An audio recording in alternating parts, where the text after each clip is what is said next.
Assalamualaikum warahmatullahi wabarakatuh.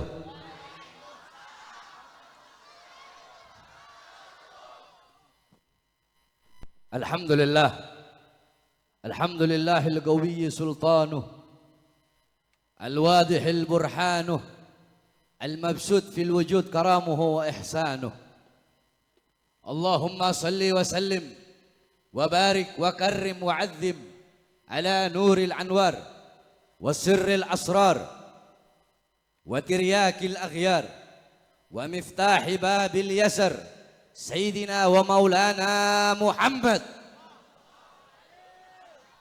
Muhammadinil Mukhtar wa alihil athhar wa ashabihil akhyar adada ni'amillahi wa ifdalih, amma ba'd.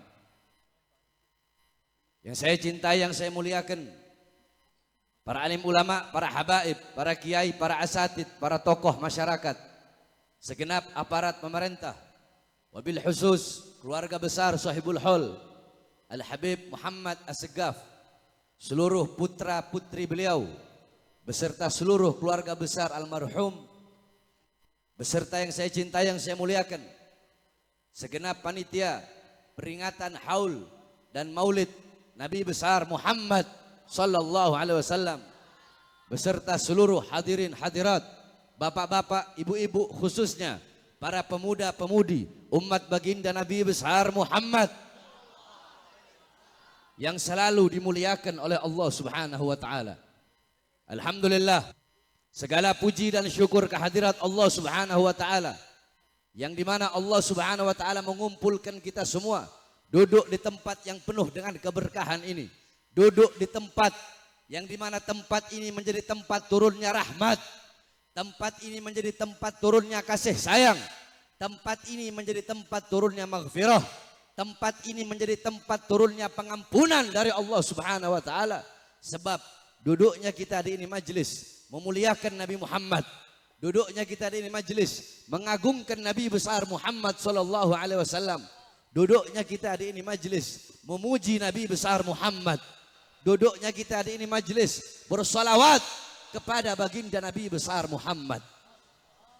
Lidah-lidah kita basah dengan memuji Nabi, lidah-lidah kita basah dengan memuliakan Nabi, lidah-lidah kita basah dengan bersalawat kepada baginda Nabi besar Muhammad. Sehingga lidah-lidah yang di dunia basah dengan memuji Nabi, basah dengan memuliakan Nabi, basah dengan bersalawat kepada Nabi, kelak di akhirat lidah-lidah tersebut akan menjadi lidah-lidah yang basah dengan telaga Al-Kautsarnya baginda Nabi besar Muhammad. Saudara-saudara sekalian yang dimuliakan oleh Allah Subhanahu wa taala, pada kesempatan yang mulia ini saya tidak akan lama, saya cuma sebentar, karena saya udah 1,5 bulan kurang lebih sakit.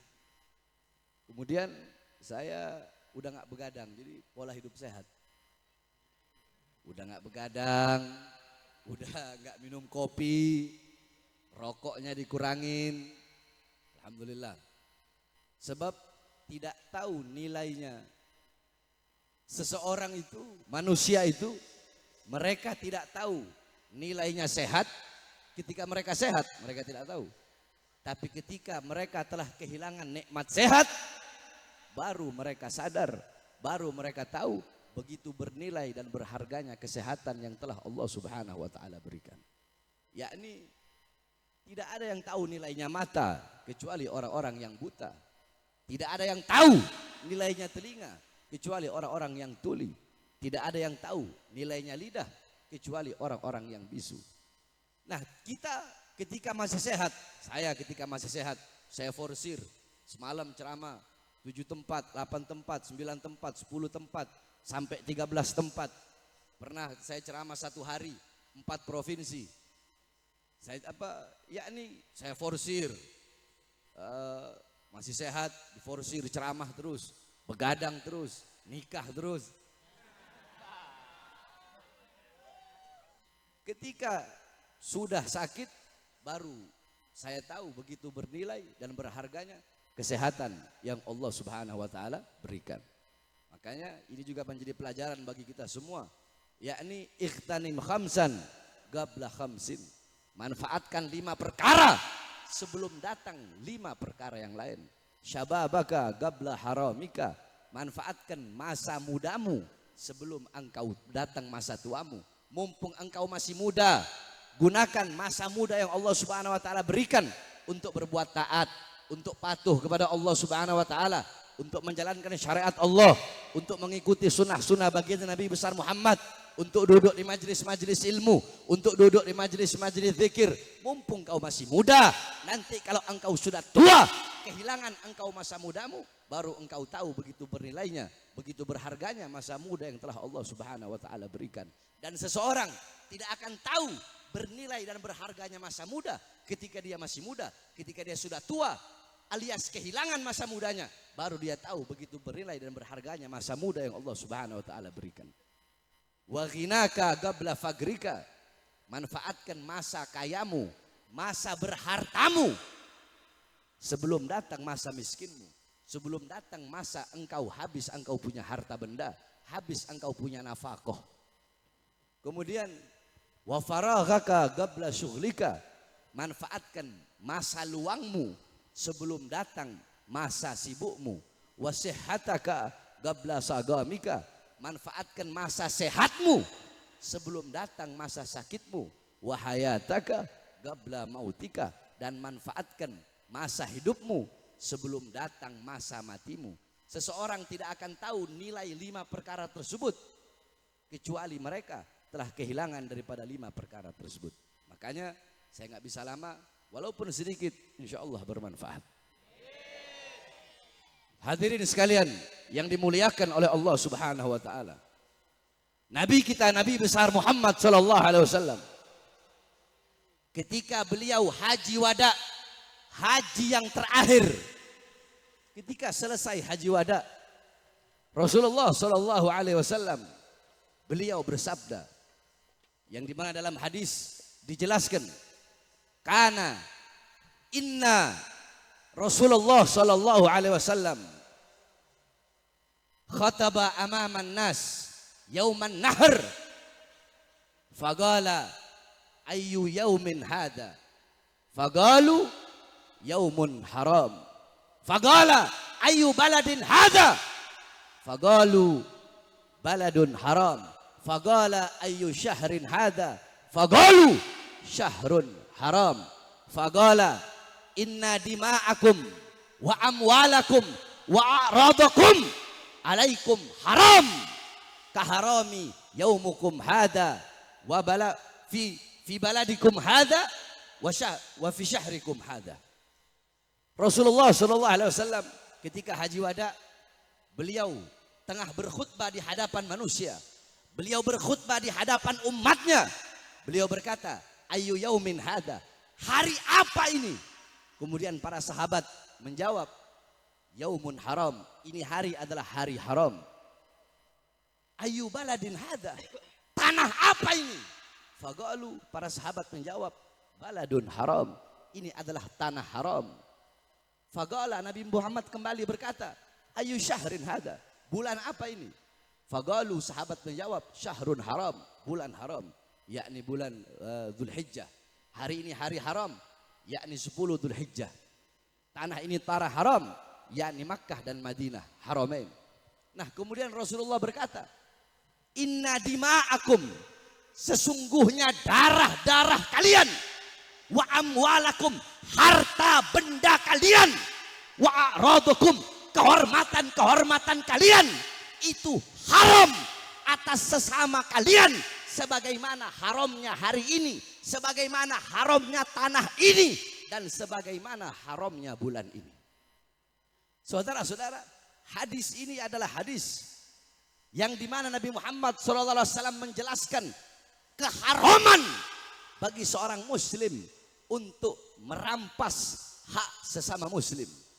Haram bagi seorang muslim untuk merampas, mengambil, merampok, menjatuhkan kehormatan-kehormatan sesama muslim, menjatuhkan darah sesama muslim, merampas, merampok, nyolong hak-hak sebagai sesama muslim. Jadi tegas dalam Islam. Islam sangat-sangat melarang keras bagi seorang muslim untuk mengambil hak saudaranya atau mengambil tanah saudaranya, mengambil harta benda sesama saudaranya. Bahkan dengan jelas Rasulullah SAW beliau bersabda, jangankan harta benda, sampai-sampai Rasulullah SAW beliau mengatakan, man akhada minal ardi shibran, barang siapa yang mengambil sejengkal tanah daripada tanah saudaranya, bighairi hakihi, tanah yang bukan haknya, sejengkal dia ambil, apa kata Rasulullah? Khusifa bihi yaumal qiyamah, maka kelak di akhirat, kelak pada hari kiamat, khusifa bihi yaumal qiyamah ila sab'il ardin, kelak pada hari kiamat akan Allah tenggelamkan dia sampai pada langit ketujuh.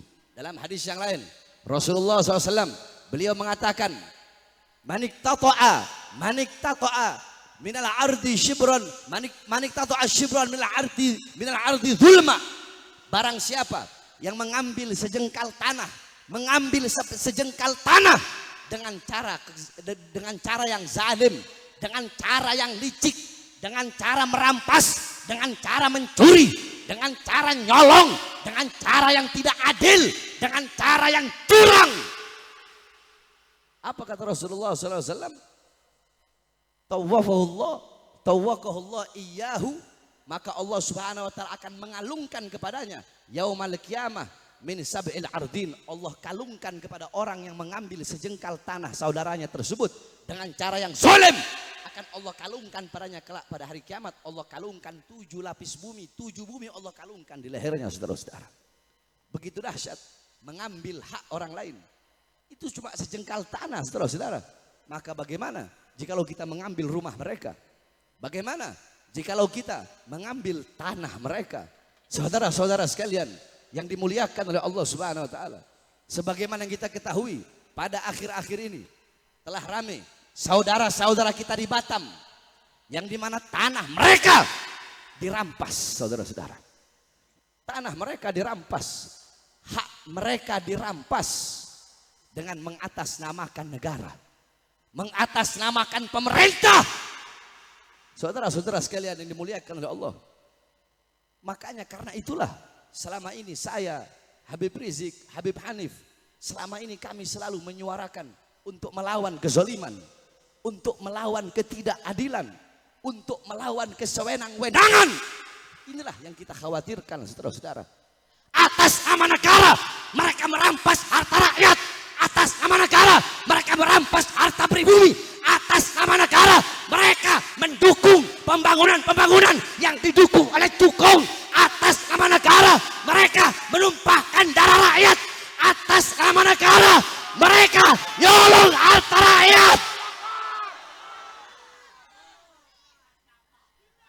atas nama negara mereka pro kepada asing, mereka pro kepada asing, sehingga mengorbankan pribumi Indonesia, mengorbankan rakyat, rakyatnya jadi korban, harta mereka jadi korban, rumah mereka jadi korban.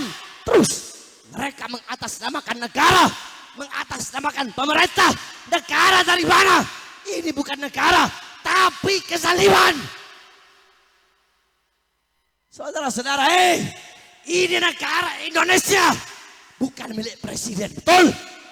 Betul. Negara ini bukan milik partai politik manapun, betul?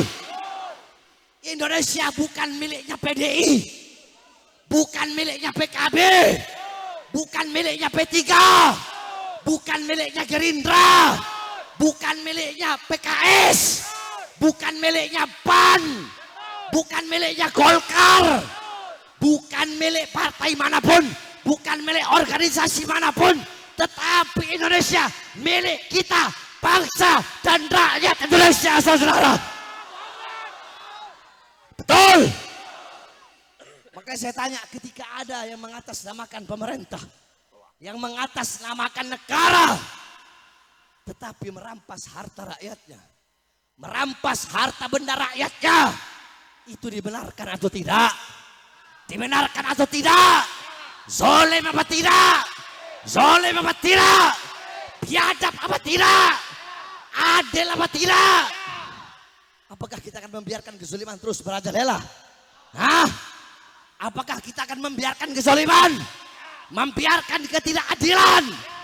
Oleh karenanya kita, masyarakat Bogor, kita, masyarakat Jawa Barat, kami sampaikan, wahai masyarakat Melayu Rempang, wahai saudara-saudara kami, masyarakat Melayu Rempang, kami masyarakat Bogor, masyarakat Jawa Barat, demi Allah, kami tidak rela dengan ketidakadilan yang menimpa kalian.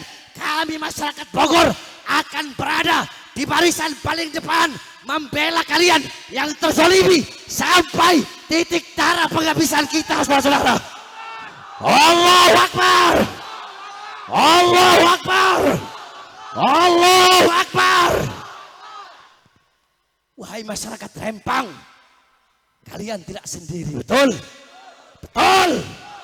Air mata kalian adalah air mata kita. Darah kalian adalah darah kita. Kita tidak akan tinggal diam, betul? Betul. Kami akan melawan sampai titik darah penghabisan. Sekalipun saya harus dipenjara, sekalipun kita harus mati, kita bangsa dan rakyat Indonesia tidak akan pernah rela melihat sesama saudara kita dizolimi, saudara-saudara. Hak mereka dirampas, rumah mereka dirampas, betul? Sehingga para pejabat-pejabat, para aparat-aparat dengan enak berpihak kepada asing, berpihak kepada cukong, mengatasnamakan negara, tetapi menyusahkan rakyat, betul? Betul. Di sini semua masyarakat, di sini semua rakyat, saya tanya, mereka para pejabat, para aparat, rumah mereka dari siapa? Dari siapa? Dari siapa? Rumah mereka dari siapa? Seragam mereka dari siapa? Senjata mereka dari siapa? Gaji mereka dari siapa? Dari kami, keringat rakyat, darah rakyat.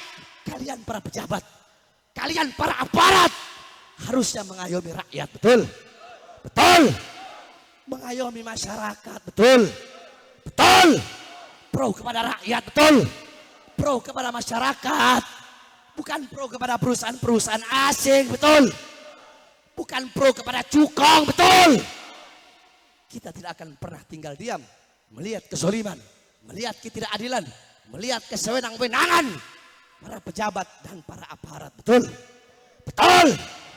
Oleh karenanya wahai Garuda, wahai Garuda Indonesia, bebaskanlah dirimu dari cengkraman-cengkraman naga. Wahai Indonesia, wahai Garuda, kepakkan sayapmu, terbanglah engkau meninggi di langit yang tinggi, tunjukkan keperkasaanmu. Jangan mau engkau dicengkram oleh naga-naga cukong, oleh naga-naga Cina, oleh naga-naga asing.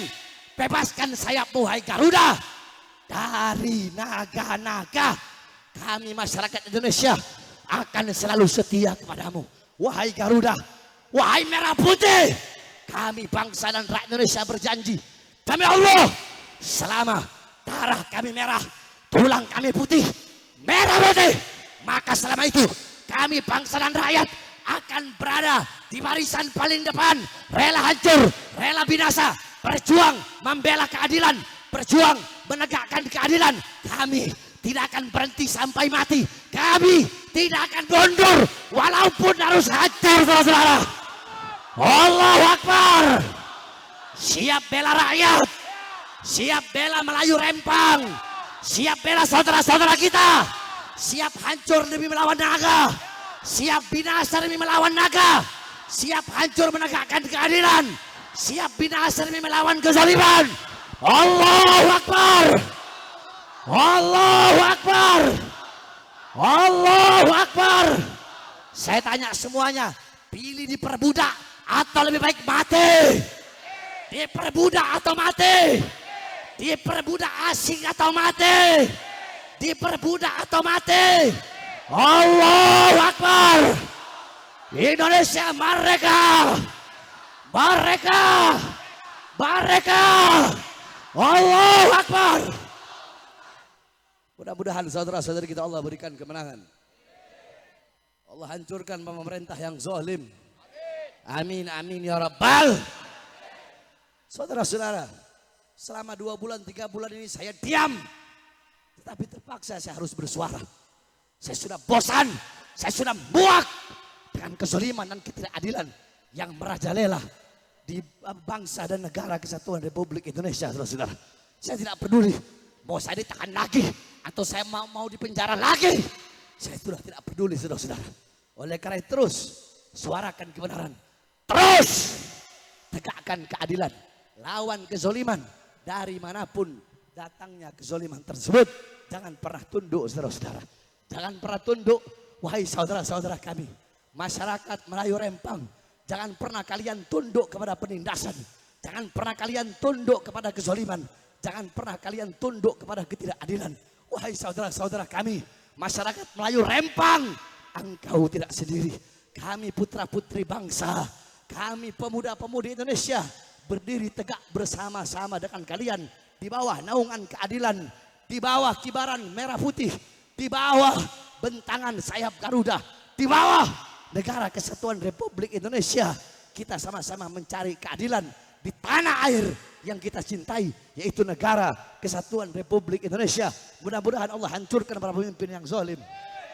Allah hancurkan para pemimpin-pemimpin yang mengambil hak rakyat, yang menipu rakyat, yang menzalimi rakyat, yang membohongi rakyat. Allahumma baddid syamlahum, Allahumma farriq jamahum, Allahumma aglil adadahum, Allahumma ja'alid dairata alaihim, Allahumma awsilil adaba ilaihim, Allahumma akhrijhum an dairatil hilim, waslubhul malal ibhal, wa qul aidiyahum, warbut ala qulubihim, wala tuballighumul amal. Allahumma mazighum kulla mumazzak, Allahumma mazighum kulla mumazzak, Allahumma mazighum kulla mumazzak. Mazzaktahu min a'daika intisaran li anbiya'ik wa rusulik wa awliya'ik. Allahumma intasir lana intisaraka li ahbabika al-a'daik. Allahumma intasir lana intisaraka li ahbabika al-a'daik. Allahumma intasir lana intisaraka li ahbabika al-a'daik. Allahumma la tumakkinil a'da'a fina wa la tusallidhum alaina bidhunubina. Hamim, hamim, hamim, hamim, hamim, hamim, hamim. Hummal amru wa ja'na surufa ila yusrun. Hamim, ain, sin, kaf. Himayatuna mimman akhaf. Allahumma qina syarral aswa wa la taj'al ma halal balwa. Allahumma atina amal ar-raja wa fawqal amal. Yahu, yahu, yahu. Ya man fadil fadlih. Nas'aluka al-ajal al-ajal ila al-ijabah al-ijabah. Ya man ajaba Nuhan fi qaumih, wa ya marada Yusuf la ya marada Yusuf la Yaqub, ya man kashafa dur Ayub, ya man ajaba da'wat Zakaria, ya man qabla tasbih Yunus ibn Matta. Nas'aluka bi surah hadhihi da'wat an taqabbala ma bina'unak wa an tu'tina ma sa'alnak, anjizna wa'dal qiwata li badikal mu'minin. La ilaha illa anta subhanaka inni kuntu minadh dhalimin. In qata'at amaluna wa izatika illa minka wa khaba raja'una wa haqiqa fit in abadakatul alham bab ta'adat faqrabu shamina ya gharatullah, ya gharatullah. Jadi sirah musliah fi ahli uqadina ya gharatullah. Adatil ajuna wa jaru wajallahu mujirah wa kafa billahi waliya wa kafa billahi nasira wa hasbunallahu ni'mal wakil wa la hawla wa la quwwata illa billahi al-aliyyil azim. Wa sallallahu alaihi wasallam Muhammadin wa ala alihi wa sahbihi wa barik wa sallam. Walhamdulillahi rabbil alamin ala hadhihi niyyah wa ala kulliyatin salihah wa la hadratin nabi bisirril fatihah.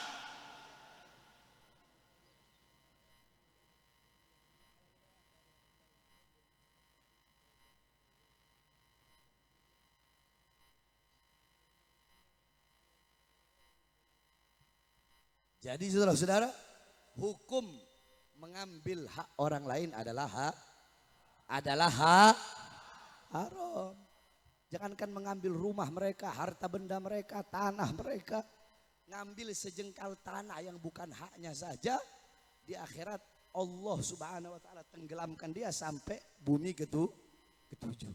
Dalam hadis yang lain Allah kalungkan pada lehernya 7 lapis bumi. Itu bagi orang yang mengambil sejengkal daripada tanah hak orang lain. Bagaimana kalau mengambil rumahnya, tanah yang telah mereka tinggali selama ratusan tahun. Yang terakhir saudara-saudara, diceritakan bahwasanya dulu Ada orang kaya raya. Ini orang kaya raya, hartanya berlimpah. Dia berkata kepada istrinya sebelum wafat, nanti kalau saya mati, nanti kalau saya wafat, barang siapa ada, kalau siapa saja ada orang yang ingin menemaniku dalam kubur, siapa orang yang bisa menemaniku dalam kubur, sampai 40 hari aku dikuburkan, maka akan aku berikan setengah daripada harta kekayaanku kepada orang yang menemaniku dalam kubur. Kata si orang kaya tersebut. Akhirnya beredarlah berita, pesan dan kabar daripada orang yang kaya raya tersebut. Semua orang berbondong-bondong ingin menemani orang kaya dalam kubur. Akhirnya ada satu orang miskin, ada satu orang susah, yang dimana kerjaan daripada orang tersebut adalah tukang potong kayu. Akhirnya istrinya berkata kepada dia, wahai suamiku, kita ini susah, kita ini miskin, mending kamu temani itu orang kaya dalam kubur, kita bisa dapat setengah daripada hartanya. Akhirnya tambah pikir panjang, orang tersebut masuk ke dalam kubur orang kaya itu untuk menemani seorang kaya tersebut dalam kubur, saudara-saudara. Ketika orang kaya tersebut baru dikubur, kuburnya dibikin besar, masuklah ini orang yang ingin menemani tadi, si tukang potong kayu. Dia masuk ke dalam kuburnya itu orang. Ketika dia masuk, suara-suara kaki orang-orang yang mengantar jenazahnya pergi pulang. Tiba-tiba belum sampai orang-orang yang mentakziah yang datang antar kubur itu, belum sampai kaki mereka ke rumah, baru melangkah kaki untuk pulang dari kubur, sudah datang malaikat mungkar dan nakir. Malaikat mungkar nakir datang ingin bertanya kepada si penghuni kubur tersebut. Tetapi malaikat mungkar nakir melihat si tukang pemotong kayu tadi. Mungkar nakir lihat ada orang yang masih hidup. Mungkar nakir tidak bertanya kepada si penghuni kubur itu, si ahli kubur. Tapi mungkar nakir bertanya kepada orang yang menemani tadi. Siapa engkau? Siapa engkau?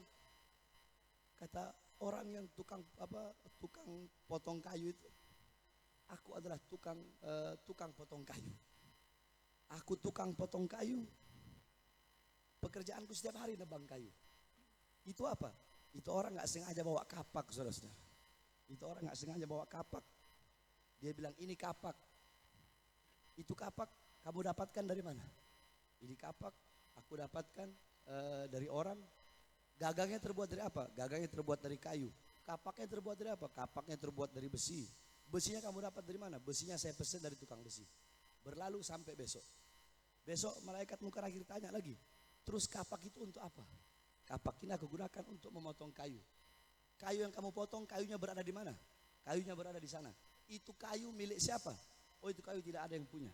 Terus sampai hari ketiga, malaikat mungkar nakir masih bertanya tentang kapak.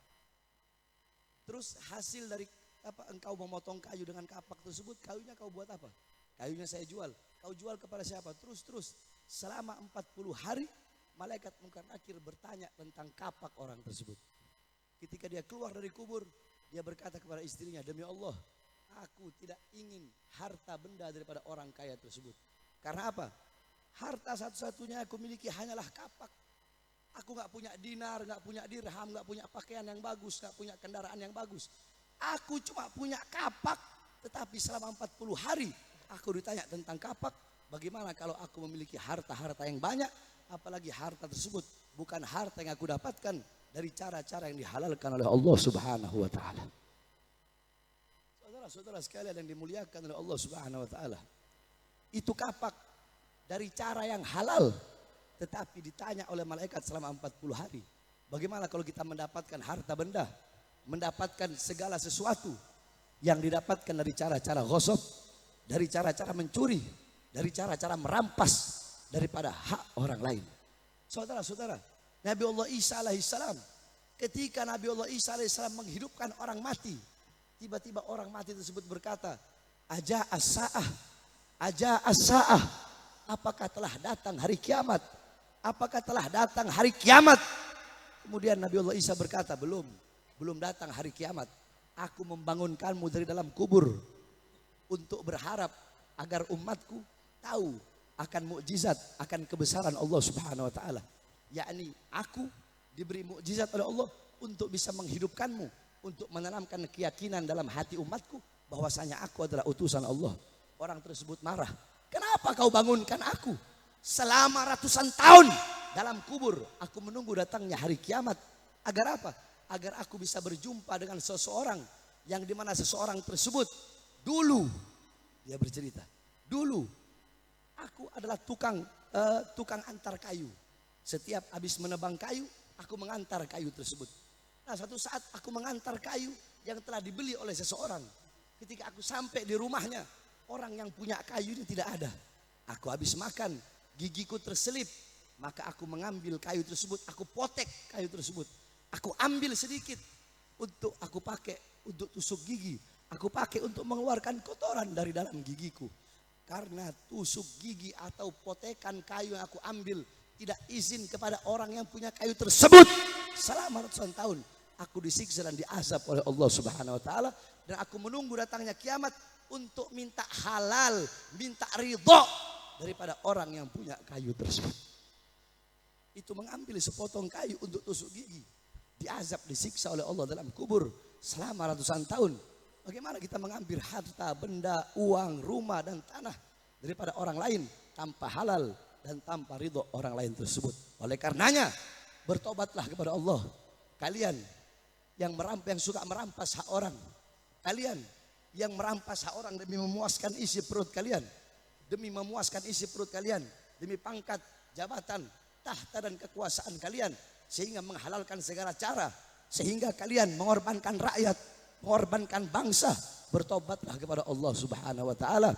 Bertobatlah kepada Allah, minta halal, minta ridha dari orang yang kalian rampas sebelum datang kelak, sebelum datang hari kiamat, sebelum datang hari terakhir, yang dimana pada hari itu kalian tidak akan bisa mendapatkan ridha dan tidak akan bisa mendapatkan halal dari Allah sebelum kalian mendapatkan ridha dan halal dari orang-orang yang kalian rampas haknya.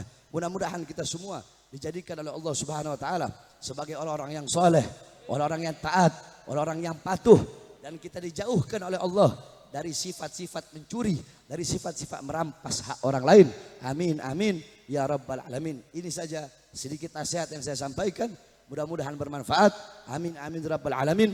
Kita doakan mudah-mudahan anak-anak daripada Sohibul Hall, anak-anak daripada almarhum Al-Habib Muhammad As-Segaf, mudah-mudahan Allah jadikan anak-anak yang soleh dan solehah.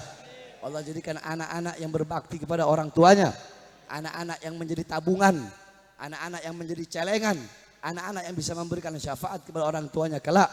Amin, amin, ya rabbal alamin. Wal afu minkum. Wassalamualaikum warahmatullahi wabarakatuh.